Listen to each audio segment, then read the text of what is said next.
तुमच्या बँकेच्या एकदम समोरच आहे, तुम्हाला सगळ्यांना माहितच असेल. तो इंटेन्सिव्हिस्ट बेसिकली काय करतात, पुष्कळ लोकांना इंटेन्सिव्हिस्ट काय असते हेच माहित नाही. Intensivist means the expert who manage the intensive care patient आणि इमर्जन्सी पेशंट्स.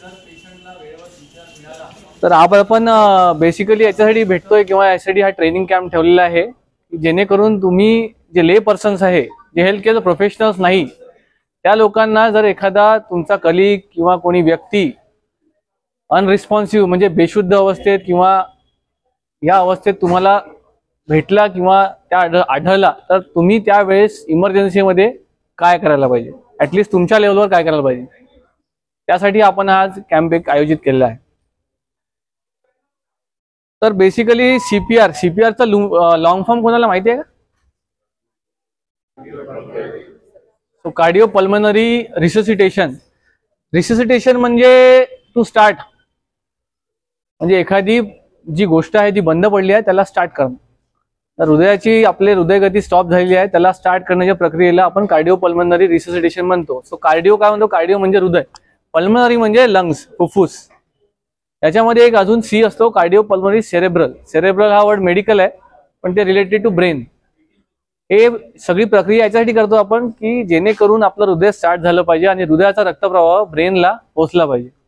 बरेचदा काय होते की वेळ झाली, जर वेळ निघून गेला आणि आपण हॉस्पिटलमध्ये पोहोचता जर वेळ झाला आणि हॉस्पिटलमध्ये गेल्यावर आपण जर सीपीआर चालू करून पेशंट, जे ऑब्व्हियसली आता हॉस्पिटलमध्ये गेल्यावर डॉक्टर आहे, हेल्थ केअर प्रोफेशनल आहे, ते तर ते आपलं काम करणारच आहे. पण हा जो मधातला जो पिरियड गेला, पेशंट कुठेतरी रस्त्यावर पडलाय किंवा फॉर एक्झाम्पल तुमच्या ऑफिसमध्ये आहे, असं हो नाही पण असं झालं जर इमर्जन्सीमध्ये, तिथून तिथपर्यंत जायला एक कालावधी लागतो. त्या कालावधीमध्ये तुमचं ब्रेन डॅमेज नको व्हायला, कारण की 3 ते 4 मिनिट जर ब्रेनला ऑक्सिजनचा पुरवठा झाला नाही तर ब्रेन परमनंटली डॅमेज होतं. त्यावेळेस त्याच्यानंतर जर पेशंटचं हृदय स्टार्ट झालं, पेशंटचं हृदय स्टार्ट होऊन पेशंटचं ब्लड प्रेशर आलं, हार्ट रेट आलं, तरी पण जर ब्रेन डॅमेज झालं त्यावेळेस तर पेशंट परमनंटली कोमॅटोज राहतो, म्हणजे कोमा स्टेटमध्ये जातो. तर हा बेसिक पर्पज आहे या ट्रेनिंगचा किंवा ह्या कॅम्पचा, किंवा जेणेकरून हेल्थ केअर प्रोफेशनल किंवा इमर्जन्सी मेडिकल सिस्टीम ॲक्टिवेट होतपर्यंत तुम्ही काय केलं पाहिजे. तर बेसिकली कार्डिओपल्मनरी रिससिटेशनचे 2 कंपोनंट असतात, एक BLS, एक ACLS. BLS म्हणजे बेसिक लाईफ सपोर्ट आणि ACLS म्हणजे advance life support. Advance life support जो असतो हा हेल्थ केअर प्रोफेशनल्स किंवा डॉक्टर्स हा यांच्यासाठी असतो, हा ट्रेनिंग किंवा हे जे करतात या गोष्टी करतात ते. बेसिक लाईफ सपोर्ट जे आहे हे कोणी पण करू शकतो, एक डॉक्टर पण करू शकतो, एक हेल्थ केअर प्रोफेशनल पण करू शकतो किंवा एक लेमॅन पण करू शकतो. लेमॅन म्हणजे जो हेल्थ केअर प्रोफेशनल नाही, नॉर्मल माणूस कोणी पण, जर त्याला माहित असेल कसं करायचं आहे तर आपण बेसिक लाईफ सपोर्टवर कॉन्सन्ट्रेट करूया. तर बेसिक लाईफ सपोर्टमध्ये बेसिकली काय असतं की हे, आता आपला प्रश्न आहे की सीपीआर देऊ कोण शकतो. सीपीआर कोणी पण देऊ शकतो, कोणी पण, त्याच्यासाठी कुठल्या एज्युकेशनची किंवा क्वालिफिकेशनची गरज नाही आहे. सीपीआरचे आता फायदे काय आहे, फायदे तुम्हाला मी सांगितले की जर पेशंटला वेळेवर सीपीआर मिळाला तर त्याचं हृदय चालू होऊ शकतं, त्याच्या हृदयाची गती येऊ शकते आणि बेसिकली पेशंटचे प्राण वाचू शकते आणि त्याचं ब्रेन जे आहे, मेंदू डॅमेज होण्यापासून आपण वाचवू शकतो. असं होणारच असं गरजेचं नाही आहे, पण डेफिनेटली आपण काहीच नाही केलं तर काहीच नाही होणार. आपण जर हे सीपीआर, इनिशियल सीपीआर दिला तर ॲटलिस्ट त्या पेशंटचे, तुमच्या कलिगचे, तुमच्या नातेवाईकाचे किंवा तुमच्या कोणी नसेलही, तुम्ही रस्त्यावरून जात असाल तर एखाद्याचा ॲक्सिडेंट झालाय, कोणी सडनली कोलॅप्स होऊन पडलेला आहे, त्याला जर तुम्ही वेळेवर सीपीआर स्टार्ट केला एक ॲम्ब्युलन्स येतपर्यंत, तरी त्या पेशंटचा भरपूर फायदा किंवा त्याचा जीव वाचू शकतो. 2 कंपोनंट असतात, एक म्हणजे चेस्ट कम्प्रेशन. तर समजा तर याचे कंपोनंट्स काय असतात, आधी तुम्हाला सगळ्यात पहिले सेफ्टी, सीन सेफ्टी म्हणजे आता समजा आता हे आता SBIचं ऑफिस आहे, इथे एखादा कोणी गृहस्थ किंवा कोणीतरी तुमचा कलिग किंवा एनीवन किंवा एखादा आलेला तुमचा क्लायंट किंवा तुमचे कस्टमर हे कोणी सडनली कोलॅप्स झालं, तर इथे सीन सेफ्टी म्हणजे सीन सेफ्टी याच्यासाठी की तुम्ही स्वतः सेफ आहे का, पेशंट सेफ आहे का आणि एन्व्हायरमेंट सेफ आहे का. म्हणजे कसं आहे की आता इथे समजा पडला, इथे ऑब्व्हियसली कोणती गाडी येणार नाही तुमच्या अंगावर, आपली एक विदिन 1 ते 2 सेकंद आपल्याला लक्षात येते की आपण कुठे उभा. आता एखादा पेशंट आहे रस्त्यावर पडला आहे, एकदम तो रस्त्याच्या मधात सडनली गाडी चालवता होता पडला किंवा त्याचा ऍक्सिडेंट झाला, दोन्ही गोष्टी होऊ शकतात. ऍक्सिडेंट होऊन पेशंट कोलॅप्स होऊ शकतो किंवा असे बरेचसे इन्सिडेंट्स आहेत ज्याच्यामध्ये सडनली त्याला हार्ट अटॅक आला किंवा पेशंटला पॅरालिसिस झालं आणि तो गाडी सहित पडला. अशा वेळेस आपण रस्त्यावर आहे, पेशंट पडलाय आणि आपण जाऊन सरळ म्हटलं की मी आता जातो आणि आता छाती कंप्रेस करतो आणि तिकडून दुसरी गाडी आली आणि तुम्हालाच सोडून चालू केली सडनली, तर ह्याच्यासाठी तुमची सीन सेफ्टी म्हणजे तुम्ही सेफ आहे, पेशंट सेफ आहे, हे एन्व्हायरमेंट एकदा एक फ्रॅक्शन ऑफ सेकंडमध्ये किंवा 1-2 सेकंडमध्ये हे चेक करायचं तुम्हाला. सीन सेफ्टी फर्स्ट, आपण सेफ आहे की नाही, कारण की आपण कोणाचे प्राण वाचवण्यासाठी आपण स्वतः पण सेफ आहे की नाही हे जरुरी आहे. आता हे इन्सिडेंट्स आता आपण ऑफिसमध्ये आहे, बरेचदा केमिकल फॅक्टरीज असतात, कुठे काही असतं तिथे काहीतरी कोणत्या तरी एक्सप्लोजनमुळे म्हणा किंवा गॅस रिलीजमुळे काही कोणी कोलॅप्स झाले आणि त्याच सीनमध्ये तर आपण आपलं काम सुरू केलं तर स्वतः आपण पण रिस्कमध्ये राहू त्या गोष्टी. म्हणून सीन सेफ्टी ही महत्वाची आहे. सीन सेफ्टी झाल्यानंतर पेशंटचा रिस्पॉन्स चेक करायचा आहे. रिस्पॉन्स चेक करायचा म्हणजे आपल्याला माहिती नाही आहे, आपण कोणतरी असं पडलं, सडनली पडलं, आपल्याला माहित नाही कशामुळे पडलं, कोणी धक्का लागून पडलं, कोणाला खरंच काही झालेलं आहे, तर आपण जाऊन त्याला रिस्पॉन्स चेक करायचा आहे. आपण त्याला आवाज द्यायचा, तू ठीक आहेस का, किंवा त्याचं नाव माहित असेल तर नाव, किंवा तू आपण त्याचा सीन हे पण चेक फॉर रिस्पॉन्सिव्हनेस. थोडं बहुत इंग्लिशचं मला सपोज की तुम्हाला एवढं समजत असेल, आपण चेक रिस्पॉन्सिव्हनेस म्हणजे आपण त्याचा रिस्पॉन्स चेक करणार. हे चेक करताना आपण त्याला कुठे पण टॅप नाही, त्याच्या शोल्डरला 2 मिनिट टॅप करायचं. समजा आपण त्याला टॅप केल्यावर तो रिस्पॉन्स देत असेल म्हणजे पेशंट रिस्पॉन्सिव्ह आहे. त्याला काहीतरी दुसऱ्या कोणत्या कारणामुळे मे बी त्याचं शुगर कमी झालं असेल, त्या कारणामुळे तो थोडासा बेशुद्ध झाला असेल. आता पेशंट जर रिस्पॉन्स येत आहे, पेशंट जर डोळे उघडत आहे, यावेळेस ऑब्व्हियसली आपल्याला सीपीआर द्यायचा नाही आहे, कारण की तो रिस्पॉन्सिव्ह आहे. मे बी थोडासा त्याला भ्रांती आली असेल, तो पडला असेल, है ना, या गोष्टीमध्ये. तर चेक फॉर रिस्पॉन्सिव्हनेस, रिस्पॉन्स जर येत नाही आहे, चेक फॉर रिस्पॉन्सिव्हनेस आणि चेक फॉर पल्स. आता पल्स कुठे चेक करायचे, पल्स आपण ऑब्व्हियसली आपण सगळ्यांना माहिती आहे, फक्त डॉक्टरलाच पल्स असं काही नाही आहे, कोणीही पल्स चेक करू शकता. तुम्ही स्वतः इथे तुमच्या मानेच्या बाजूला इथे हात लावून बघा, तुम्हाला एक व्हायब्रेशन्स येईल, एक थ्रस्ट येतो. आर्टरी ही कॅरोटिड आर्टरी आहे ना, ही कॅरोटिड आर्टरी आहे. इथे तुम्ही हात लावा, हा तुमचा ॲडम्स ॲपल आहे, हा तुमचा थायरॉइड कार्टिलेज आहे, आणि ह्याच्या बाजूला इथे ह्या दोन्ही बाजूला आपल्या 2 कॅरोटिड असतात, ज्या आपल्या हृदयापासून रक्तप्रवाह आपल्या ब्रेनला देतात. इथे जर तुम्ही चेक केलं, तुम्हाला लक्षात येईल की तुम्हाला एक पल्स आहे. तुम्ही स्वतःचा चेक करू शकता. आलं कोणाला? एक थ्रस्ट येतो, ठीक आहे, तो थ्रस्ट येत आहे म्हणजे ते पेशंटचं पल्स चालू आहे. तर आपण हात लावल्यावर आपल्याला लक्षात आलं विदिन 10 सेकंड्समध्ये, हे 10 सेकंदाच्या आतमध्ये तुम्हाला रिस्पॉन्स चेक लावला, पल्स लागत नाही आहे किंवा काही आपल्याला तिथे सेन्सेशन येत नाही, याचा अर्थ पेशंटचा अरेस्ट स्टेटमध्ये आहे. कार्डियाक अरेस्ट म्हणतो आपण याला, ठीक आहे. या स्टेटला कार्डियाक अरेस्ट स्टेट म्हणतो. सगळ्यात जास्त कॉमनली डेथ कार्डियाक अरेस्टमुळे होतं, ठीक. आता जर आपल्याला पल्सवर हात ठेवला आणि पल्स लागत नाही आहे, तर इमिजिएटली तुम्ही काय कराल, तुम्ही सीपीआर चालू कराल, ठीक आहे. आता ऑब्व्हियसली आता हा टेबल आहे, इथे मी असा उभा आहे, ही पोझिशन एकदम व्यवस्थित आहे, पण प्रत्येक वेळेस तुम्हाला ही पोझिशन नाही मिळत. पेशंट ऑब्व्हियसली खाली पडलेला असतो, ठीक आहे. तुम्हाला तुमच्या नीवर बेंड होऊन बसायचं आहे आणि हे 2 आपले हात, याचा हा भाग राईट हँडेड आहे, तुम्ही लेफ्ट हँडेड आहे, वॉट एव्हर. तर मी राईट हँडेड आहे, तर माझा हा राईट हँडचा हा पाम, आपला हात, याचा हा भाग एलिव्हेटेड पार्ट, हा भाग छातीच्या मध्यभागी ठेवून हा पूर्ण लॉक करायचा आपला रिस्ट जॉईंट. आणि हा दुसरा हात आहे, याचे हे 5 जे बोट आहेत ते हातात फसवायचे आणि हा जो याचा दुसरा भाग आहे याला याच्यात फसवायचा आणि हे लॉक करायचं. ही झाली पोझिशन. त्याच्यानंतर हे आपले जो एल्बो आहे, हे जॉईंट्स, याला पण लॉक करायचं. लॉक करायचं म्हणजे स्ट्रेट ठेवायचं, असे नाही पाहिजे, असं नाही पाहिजे. आपली पोझिशन अशी पाहिजे, है ना. ही पोझिशन याच्यासाठी महत्वाची आहे, कारण की किती इफेक्टिव्हली हे तुम्ही चेस्ट कंप्रेस करणार आहे, हे किती इफेक्टिव्ह होणार हे या पोझिशन किंवा ह्या याच्यावरून डिपेंड करते. तुम्ही असं ठेवलं ना, असं केलं तर त्याला फायदा काहीच होणार नाही. तुम्ही एफर्ट्स पूर्ण टाकणार, तुम्ही थकून जाणार, पण त्याचं पेशंटला काही फायदा होणार नाही. सो चेस्टचा मध्यभाग, हा मध्यभाग ना इकडे ना इकडे. आता कोणी म्हणते हृदय इकडे इकडे दाबायला पाहिजे, असं नाही, इथे. ही आपली पोझिशन झाली, हे लॉक केलं, पोझिशन आपली स्ट्रेट आहे आणि आपला हा जॉईंट आहे, हिप जॉईंट, ठीक आहे. इथून मुवमेंट करायची.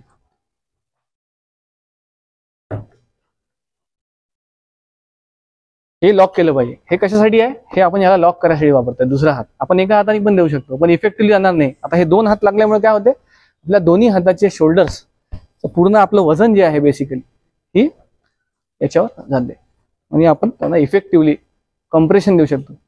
आता ह्या सगळ्या गोष्टीचं इम्पॉर्टन्स काय, आणि हे आपल्याला किती फास्ट करायचं आहे. ही मुवमेंट बघा माझी, मी असं नाही करत आहे, स्ट्रेट आहे आणि ही माझी जी मुवमेंट आहे ती हिप जॉईंट पण होत आहे असं. ठीक आहे.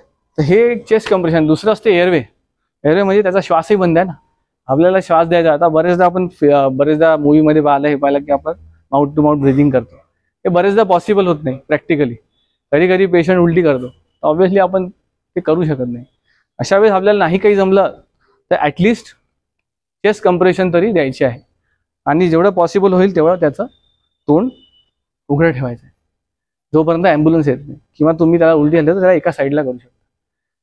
ठीक आहे. आणि हे किती वेळात द्यायचं आहे, हे आपल्याला एका मिनिटात 100 ते 120 वेळा कम्प्रेशन गेले पाहिजे. आता आपण मोजणार कसं है ना, 1 मिनिट झालं आपल्याला कसं कळेल की आपल्या बरोबर जात आहे की नाही. ठीक. तर आपण स्वतःच्या मनात 1 2 3 4 5 6 7 8 आपण असे काउंटिंग केलं तरी पण ते बरोबर 100-120 वेळा कम्प्रेशन होते. तर जी एक सायकल आहे ती बेसिकली 120 वेळा कॉम्प्रेशन आणि 2 वेळा ब्रीथ. हे हेल्थकेअर प्रोव्हायडरसाठी आहे. तुम्हाला ते त्या सीनमध्ये, तुम्ही ज्या सीनमध्ये आहे, तुम्ही ऑफिसमध्ये ऑब्व्हियसली इथे तुमच्याकडे ते इन्स्ट्रुमेंट नसतात किंवा तुम्ही त्यांना ब्रीथिंग देऊ शकता. बट डेफिनेटली पॉसिबल असेल तर माउथ टू माउथ ब्रीथिंग देऊ शकतो आपण, जोपर्यंत मेडिकल सिस्टीम ऍक्टिव्हेट होत नाही किंवा ॲम्ब्युलन्स येत नाही. ठीक आहे. त्याच्यानंतर आपलं CPR कंटिन्यू होतपर्यंत मीन व्हाईल. समजा तुम्ही 1-2 लोक आहे ऑफिसमध्ये, असं इन्सिडेंट झालं तर कोणीतरी एक जण ॲम्ब्युलन्सला फोन करेलच. पण समजा तुम्ही एकटेच आहे, सीनमध्ये कोणीच नाही आहे, तर सगळ्यात पहिले तुम्हाला एक कॉल करायचा आहे ॲम्ब्युलन्सला, हे सगळं चालू करायचं. कारण की ते येणं जरुरी आहे. तुम्ही कितीही वेळ CPR देत बसले त्याचा फायदा नाही होणार है ना, त्यांचं येणं जरुरी आहे. तर हा जो टाइम पिरियड आहे ॲम्ब्युलन्स येतपर्यंत म्हणा किंवा हेल्थकेअर प्रोफेशनल येतपर्यंत किंवा कोणी येतपर्यंत, हा आपल्याला टाइम बाय करायचा आहे. ह्याच्यामध्ये पेशंटला आपल्याला चेस्ट कम्प्रेशन देऊन त्याचं सर्क्युलेशन म्हणजे रक्तप्रवाह हा चालू ठेवायचा आहे. हृदयाचा रक्तप्रवाह चालू करण्याची ही प्रोसेस आहे चेस्ट कम्प्रेशन देणं.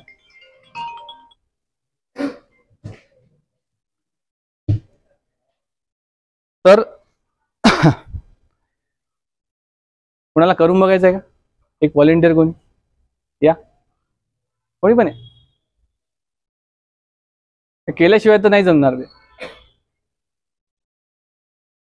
कोणी पण येऊ शकता. कारण की आपल्याला ट्रेनिंग यायचं, आपण याचा इथे बसलेलो आहे, याचा वेळ आपण 15-20 मिनिटं जे अर्धा तास देणार आहे. ये काय नाव आपलं? एकदा तुम्ही आता हा समजा एक माणूस तो सडनली एकदम खोलायचा, तर तुम्ही आता काय करा? फोन करायचा आहे. हां, मेडिकल आपला ॲम्ब्युलन्सला किंवा हॉस्पिटलला. सोबतच आपण कुठल्या ठिकाणी आहोत, हां, सेफ आहोत, सेफ्टी पाहिजे आपली.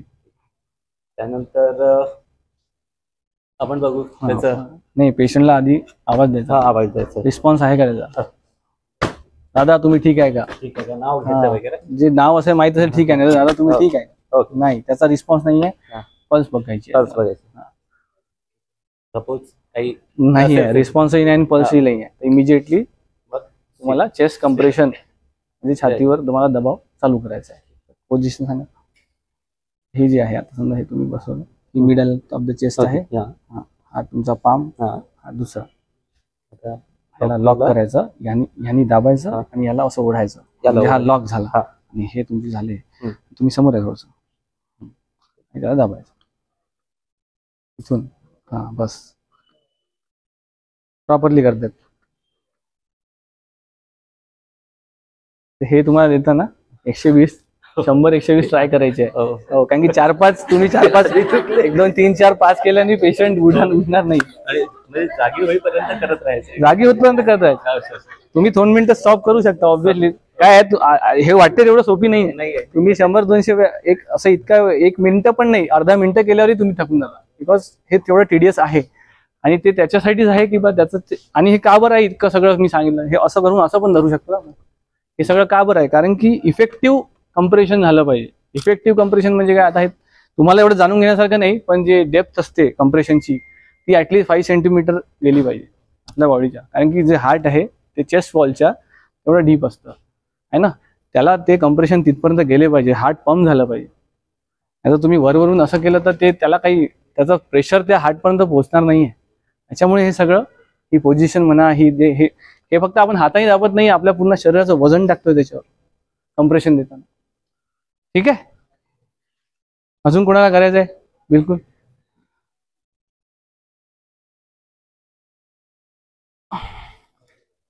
तर मग आता आपण म्हणतो का सडन कार्डियक अरेस्टची कारणं काय असतात? पेशंट सडनली अरेस्ट झाला, का बरं झाला? सगळ्यात कॉमन कारण तुम्हाला सगळ्यांनाच माहिती आहे, हार्ट अटॅक है ना. हार्ट अटॅकमुळे सगळ्यात कॉमन कारण हार्ट अटॅकच आहे, हृदय बंद पडायचं. ठीक आहे, त्याच्यानंतर बाकीचे भरपूर कारणं आहेत, जे म्हणजे कारणं तुम्हाला जाणून घ्यायची याच्यासाठी आवश्यक आहे की तुम्हाला ते ऍक्च्युली कळणार नाही. पण एखादा पेशंट आहे जो ऍक्सिडेंट झाला आणि सडनली पडला आणि तो रिस्पॉन्स देत नाहीये, त्यावेळेस पण तुम्ही हे करू शकता. ऍक्सिडेंटच्या पेशंटला, हार्ट अटॅकच्या पेशंटला, सडन पॅरालाइज होऊन पेशंटचं हृदय बंद पडलं, त्या कंडिशनमध्ये, या सगळ्या स्टेटमध्ये पेशंट कार्डियक अरेस्टमध्ये जाऊ शकतो.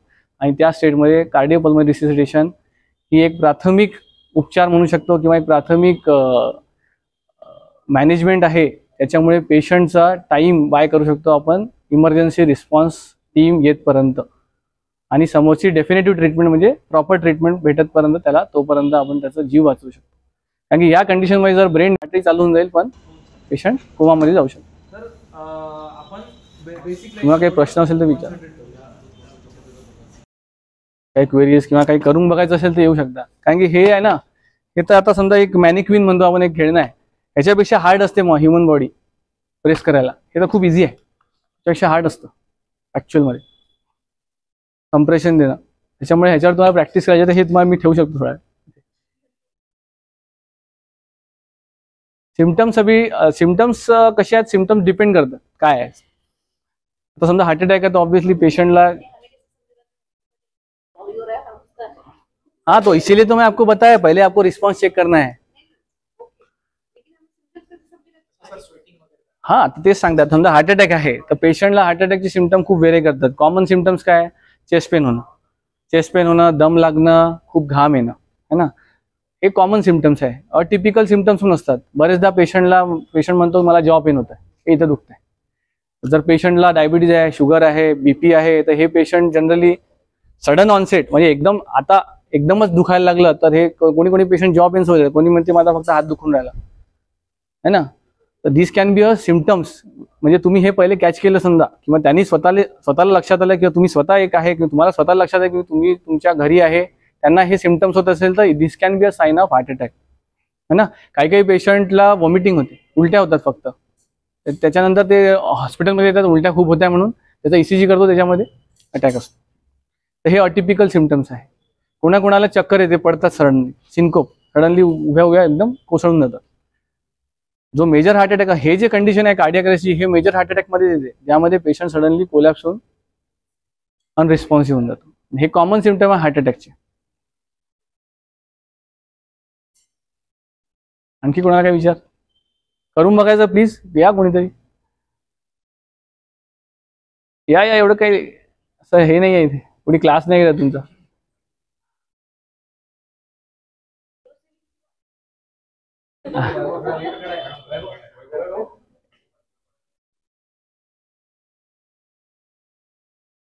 आता एक तुम्ही ऑफिसमध्ये आहे, सडनली कोणतरी तिथे कोलॅप्स झालं, अरे वो गिर गया, आता काय कराल तुम्ही? आता व्यवस्था सगळ्यात पहिले तुम्ही सीन सेफ्टी चेक करायची. तिथे दरवाजात पडला आणि तुम्ही तिथे बसले, दरवाजाने ढकलला तर तुम्हाला CPR द्यावं लागेल. So first is seen safety. पहले भी सिचुएशन, हाँ सिचुएशन सच में हो रहा है. क्योंकि ऍक्च्युअली काय होते, जेव्हा हे ऍक्च्युअल मध्ये होतं त्यावेळेस माणूस एवढा स्टेबल नसतो, तेव्हा मग आपल्याला काहीच कळत नाही, है ना. समजा तो दरवाजाच कोणतरी गुळून दिला, तुम्हीच पडून जाल.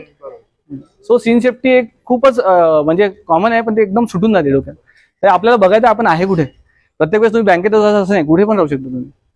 हा, तो सीन सेफ्टी पाहून घ्यायचा, आपण आहे सेफ, तुम्ही सेफ आहे, पेशंट सेफ आहे. पेशंट म्हणजे गोष्ट आहे. त्यानंतर सर मी ॲम्ब्युलन्स, हा, समजा तुम्ही रोडवर आहे, समजा ऍक्सिडेंट झाला, पेशंट आहे, तो कोणाची तरी हेल्प घेऊन त्याला you can make in side line. हा, तुम्ही त्याला बघाल, सीन सेफ्टी बघाल. तुम्ही सोबत तुम्ही एकटे आहे तर तुम्हाला पहिले एक फोन करायचा आहे. तुमच्या सोबत कोणी आहे, then you should tell them to call the ambulance और सम हॉस्पिटल्स. नंबर आहे तुम्हाला पण. ॲम्ब्युलन्स सगळ्यांना माहिती आहे, 108 नंबर असतो, तुम्ही डायल केला ते येतं. तरी पण तुम्ही कितीही प्रयत्न केला तरी कोणतीच ॲम्ब्युलन्स 5 मिनिटात पोहोचणार नाही, अमरावतीतही नाही पोहोचत. ठीक आहे, त्याच्यासाठीच हे सगळं आपण ट्रेनिंग करतो. ऍम्ब्युलन्सला कॉल करायचं ओके. आणि सगळ्यात पहिले रिस्पॉन्स चेक ओके. करायचा. त्यांच्याकडनं जर थोडा रिस्पॉन्स येत असेल त्यांना स्टेबल करायचा प्रयत्न करा. Yes, right. पाणी वगैरे पाणी वगैरे द्यायचा प्रयत्न करा. किंवा उठून बसवू शकतो आपण. पण रिस्पॉन्स नाहीच आहे. जर रिस्पॉन्स नाही आहे तर मग मी त्यांना सीपीआर साठी ट्राय करतो. नाही, आपल्याला पल्स चेक करायची आहे. पल्स चेक करायची आहे. बरेचदा काय होते, पेशंट अनरिस्पॉन्सिव्ह आहे.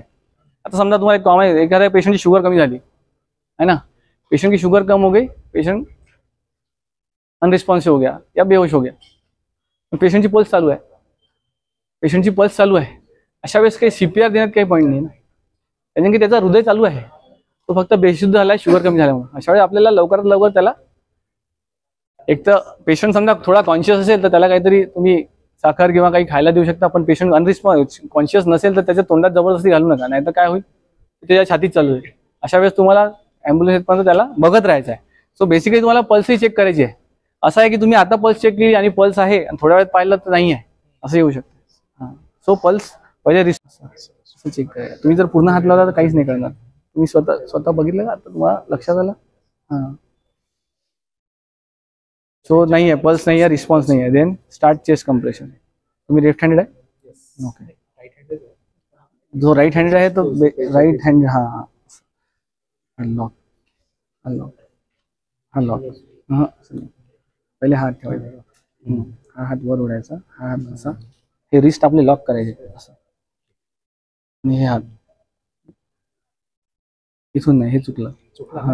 हा, हे बेंड होत आहे इथून. तुम्ही इथून वाकायचं आहे तुम्हाला. हे बिलकुल स्ट्रेट राहिलं पाहिजे, वाकायचं आहे तुम्हाला. हा, प्रेशर येतं ते. हा, बरोबर आहे. याच्यासाठी ट्रेनिंग करावं लागतं. तुमचे हे हात आहे ना, हे बेंड होऊन राहिलेले, हा, त्याच्यामुळे तुम्हाला त्रास होईल. तुमचे हे हात दुखायला लागेल थोड्या वेळात. हा, हे कसं आहे, आता थोडंसं हे टेबल आहे ना, प्रत्येकाची हाईट मॅच नाही होत. तुम्ही जनरली तुम्हाला टेबल राहणार नाही, तुमचा पेशंट खालीच पडणार, जमिनीवर राहणार आहे. त्याच्यामुळे तुम्हाला पोझिशन ही नी बेंड करून तुम्हाला बसायचं आहे. त्याच्यामुळे तुमची पोझिशन व्यवस्थित येणार आहे. याच्यामध्ये मे बी थोडंसं कसं हाईट झाली यांना, ते होत नाहीये.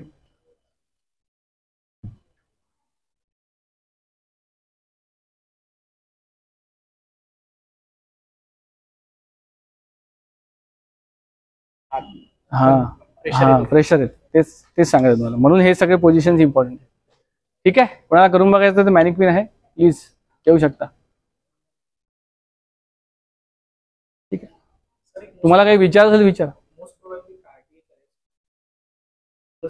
आपण कन्सिडर करूया की लेट होईल. हो, आपल्याकडे किती टाइम स्पॅन डिपेंड करतो अटॅक किती मोठा आहे. आता ॲव्हरेज बघा कसं आहे, आता पेशंट जर अनरिस्पॉन्सिव्ह झाला आणि पेशंटचा पल्स नाहीच आहे, ऑब्व्हियसली पेशंट कार्डियक अरेस्टमध्येच आहे. आपण हे जे प्रोसिजर करत आहे त्याचा हृदय स्टार्ट करण्यासाठीच करतोय है ना. कधी कधी अशा स्टेटमध्ये आपण हॉस्पिटलमध्ये असताना असं झालं आहे की 15-20 मिनिट अर्धा तास सीपीआर देऊन सुद्धा पेशंटचं हृदय बंदच राहतं. त्याला आपण काही करू शकत नाही.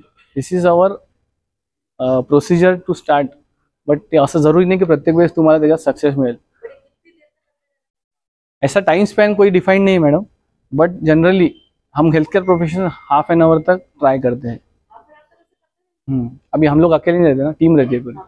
हाँ, क्योंकि पूरा एक जो स्पैन बोल सकते हैं, कोई डेफिनेट ऐसे कोई प्रोटोकॉल या फिर कोई ऐसा टाइम पीरियड डिफाइंड नहीं है कुछ भी.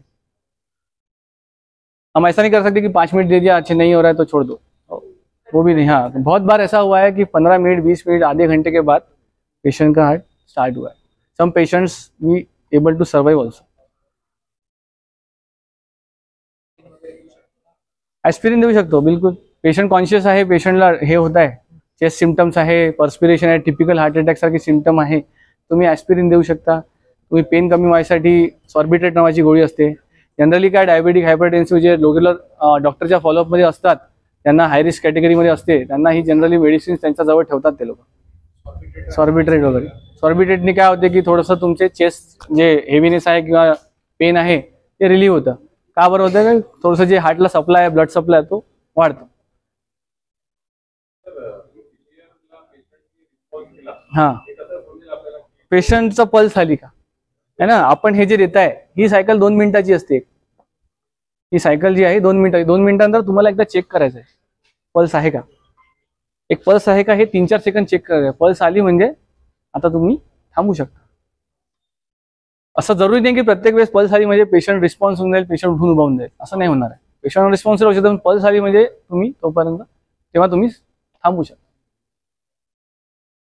तर हे थोडंसं इतकं कठीण पण नाही, सोपी आहे एकदम. तुम्ही 2-3 वेळा तुम्ही स्वतःच पाहाल तर लक्षात येऊन जाईल. ठीक आहे, अजून काही विचारायचे क्वेश्चन्स? हो हो, सकाळी नाही, असं काही रिझन्स नाही आहे याचे, स्पेसिफिक रिझन नाही आहे. हो हो, होतं ना, बरोबर आहे. मॉर्निंग टाइमला 3-4 AM जनरली, आणि most of the time patient झोपेतच, रिस्पॉन्स माहीत पडतच नाही ना.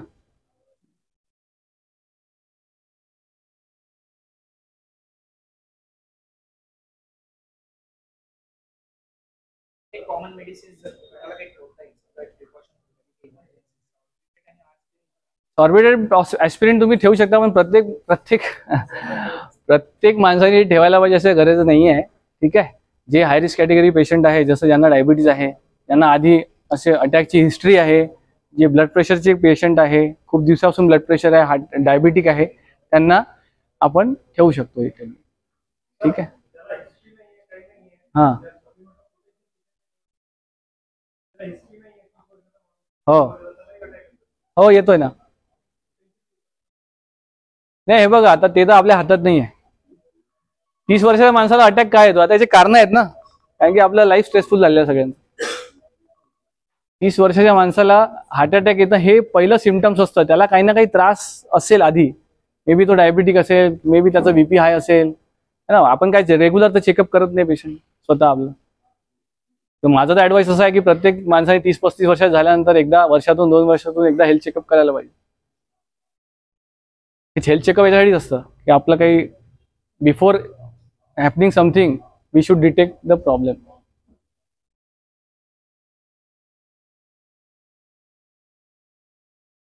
Okay, thank you for your time.